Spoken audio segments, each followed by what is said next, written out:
अरे भाई, अब ये ना समझना कि ऑफिस कब्जा करने के बाद तुम्हारा घर कब्जा करने आ गया।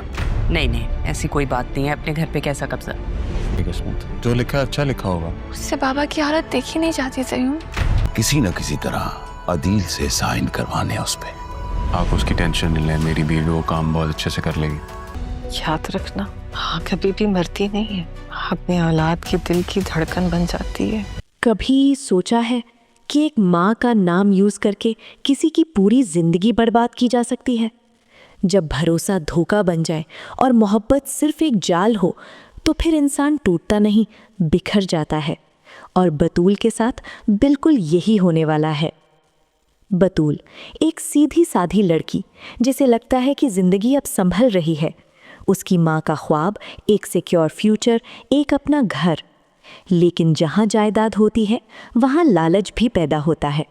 ज़रियौन जो बतूल के करीब आता है, उसकी मदद करता है, उसका भरोसा जीतता है।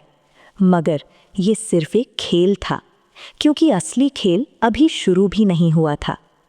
ज़रियौन का बाप एक ठंडा दिमाग, एक डेंजरस सोच, जो सिर्फ एक चीज़ जानता है, जायदाद कैसे हासिल की जाती है। एक दिन सब कुछ बदल जाता है।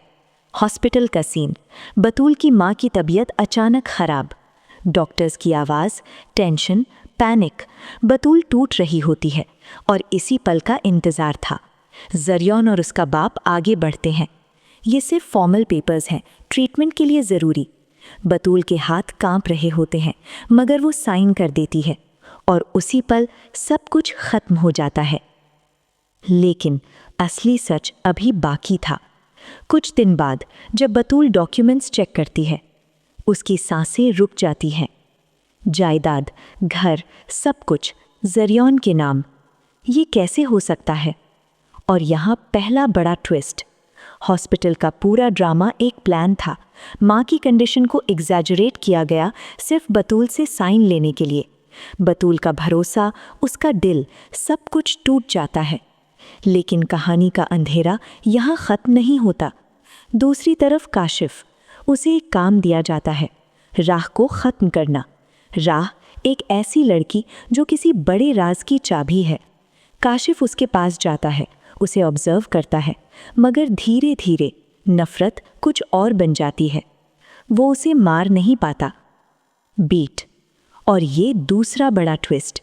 काशिफ अपने मिशन से हटकर राह की हिफाजत करने लगता है। मोहब्बत उसका सबसे बड़ा वीकनेस बन जाती है, लेकिन ये मोहब्बत उसे महंगी पड़ने वाली है। इधर बतूल, अब वो पहली वाली मासूम लड़की नहीं रही। उसकी आंखों में अब सिर्फ एक चीज़ है, बदला। उन्होंने मुझे धोखा दिया, अब मैं उन्हें उनकी ज़िंदगी का सबसे बड़ा दर्द दूंगी। बीट। वो हर चीज़ प्लान करती है, हर मूव कैलकुलेट करती है। ज़रियौन जो खुद को जीतने वाला समझ रहा है, उसे अंदाज़ा भी नहीं कि गेम पलटने वाली है। लेकिन असली सच अभी भी छुपा हुआ है। तीसरा बड़ा ट्विस्ट। राह के पास ज़रियौन के बाप के खिलाफ सॉलिड सबूत है। वो सबूत जो सब कुछ बर्बाद कर सकते हैं, और काशिफ अननोइंगली उस राज का हिस्सा बन चुका है। मतलब बतूल का बदला, राह का सच और काशिफ की मोहब्बत सब एक ही कहानी में टकराने वाले हैं। जब बतूल को राह के बारे में पता चलता है तो वो उससे मिलने का फैसला करती है, मगर क्या वो एक और धोखा बर्दाश्त कर पाएगी? बीट। काशिफ बीच में फंसा हुआ है, एक तरफ उसका दिल, दूसरी तरफ उसका पास्ट। और फिर आखिरी सीन, बतूल ज़रियौन के सामने खड़ी है। गेम ख़त्म हो गया ज़रियौन। बीट। मगर ज़रियौन सिर्फ मुस्कुराता है। तुम अभी भी समझ नहीं पाई बतूल। और फिर सबसे बड़ा झटका। ज़रियौन एक और फाइल निकालता है और बतूल के सामने रख देता है। बतूल के हाथ कांप जाते हैं, क्योंकि उस फाइल में सिर्फ जायदाद नहीं, उसकी माँ का नाम भी शामिल होता है। Screen black. जब धोखा इतना गहरा हो तो सच कितना खतरनाक होगा।